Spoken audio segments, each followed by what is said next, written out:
सुरू करू। कालच मागच्या आठवड्यामध्ये मुख्यमंत्री साहेबांनी आदरणीय चंद्रकांत दादांना याबाबतच्या सूचना दिल्या आहे की याच जूनमध्ये हे अभियांत्रिकी महाविद्यालय सुरू करण्याचा प्रस्ताव तुम्ही तातडीने मागून घ्या।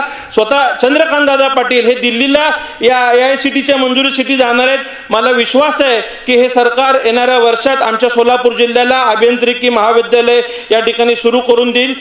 त्याचबरोबर स्टार्टअप्स युनिफॉर्म महाराष्ट्रामध्ये जवळपास महाराष्ट्र एक नंबर येत असताना माननीय मुख्यमंत्र्यांनी सोलापुरातील उद्योग व्यवसायाला सुद्धा पाठबळ देण्याची गरज आहे। सोलापूरमध्ये मोठ्या प्रमाणात कामगार वर्ग आहे। सोलापूरचा विडी उद्योग अडचणीत येत असल्यामुळे या ठिकाणी मोठ्या प्रमाणात येणाऱ्या काळात महिलांना रोजगार उपलब्ध करून देण्यासाठी त्या ठिकाणी युनिफॉर्मच्या उद्योगावरती अध्यक्ष महोदय काम करण्याची गरज आहे आणि ते हे सरकार या ठिकाणी काम करेल अशी मी आपल्या माध्यमातून अपेक्षा व्यक्त करतो।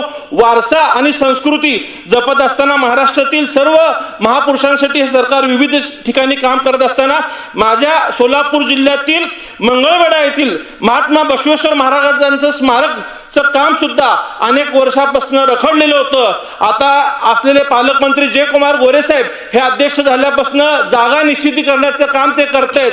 येणाऱ्या काळात लवकरच हे स्मारकाचं काम सुरू होऊन याला भरीव तरतूद व्हावी अशी मी आपल्याला अपेक्षा करतो। माझ्या मतदारसंघातील धर्मवीर संभाजी महाराजांचं जे तलाव आहे त्याचाही जर विकास झाला तर पर्यटनाला एक चांगलं ठिकाण त्या ठिकाणी मिळेल।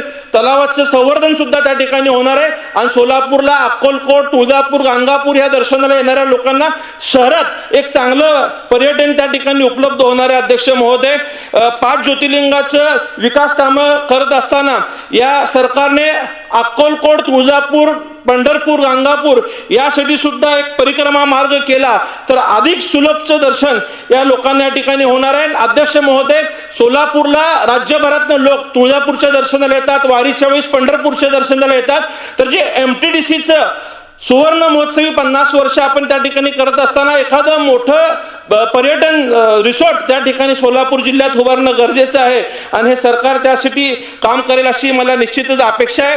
आज विमानसेवेच्या बाबतीत नवी मुंबई आंतरराष्ट्रीय विमानतळाचं काम करत असताना राज्यातील अनेक